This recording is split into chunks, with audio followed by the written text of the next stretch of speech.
코로나 바이러스 감염증 19 국내 발생 현황을 말씀드리겠습니다.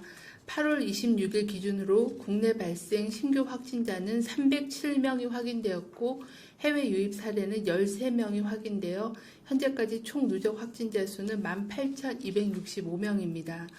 국내 주요 발생 현황에 대해서 말씀드리겠습니다.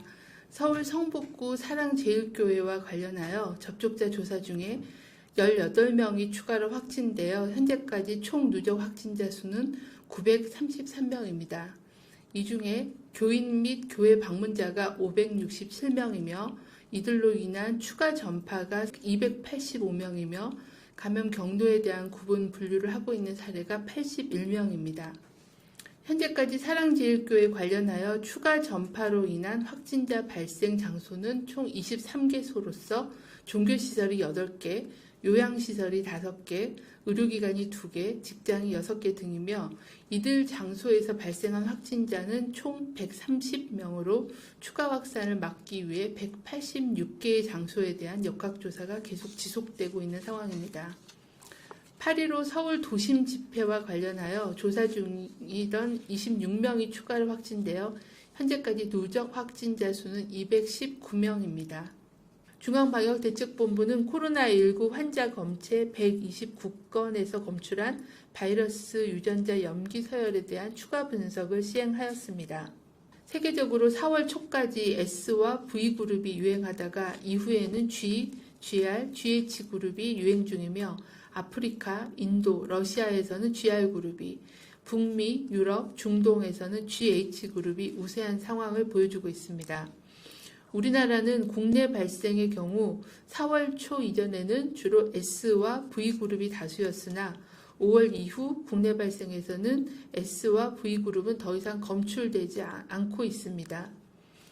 이후 경북 예천, 이태원 클럽 발생 사례부터 현재까지는 GH그룹에 속하는 바이러스가 주로 검출되고 있습니다.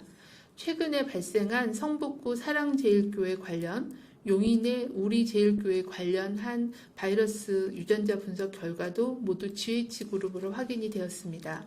중앙방역대책본부는 확진자의 동선 공개와 관련하여 지자체 이행 상황을 점검한 결과 방역 목적 외에 불필요한 정보를 공개하는 사례가 있어서 이에 대한 주의를 당부드립니다. 확진자의 동선 공개는 확진자의 모든 일정을 공개하는 게 아니라 방역적인 목적과 확진자의 사생활 보호 등의 다각적인 측면을 고려해서 감염병 예방에 필요한 정보에 한하여 공개하는 것이 필요합니다. 필요한 정보를 넘어선 과도한 정보가 공개될 경우 확진자가 사회적인 그런 낙인에 대한 두려움으로 인한 검사 회피 또는 차별에 따른 불신 등 공동체의 피해가 발생할 수 있습니다.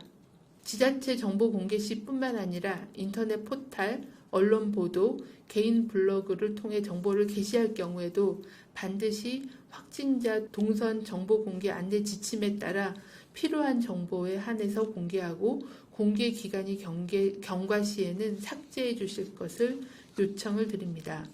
수도권을 중심으로 한 유행이 지속되고 있습니다. 8월 18일 이후 최근 일주일간은 200명 이상의 환자가 지속적으로 발생하여 현재는 3,585명이 격리 치료 중이며 중증 환자와 사망자가 증가하고 있습니다.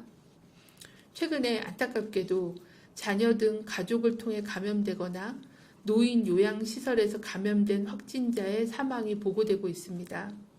코로나 유행이 계속 확산되면 감염에 취약하신 고령자, 기저질환자 등이 모여 계시는 의료기관, 요양시설 등으로 전파될 위험이 매우 높아진 상황입니다. 지금의 확진자 급증을 차단하여야만이 의료 시스템의 붕괴를 막고 기저질환자와 어르신들의 인명피해를 줄일 수 있습니다. 현재 유행을 통제하고 일상을 회복하기 위해서는 사회적 거리두기를 모두 함께 확실하게 실천하는 것이 중요합니다. 최소한 앞으로 2주간은 출퇴근, 병원 방문 등 꼭 필요한 활동 이외에는 사람 간의 접촉을 줄여주십시오. 외출 시에는 마스크를 철저하게 잘 착용해 주시기를 바랍니다. 방역당국도 모든 역량을 동원하여 고위험군의 인명피해를 막는 데 최선을 다하겠습니다.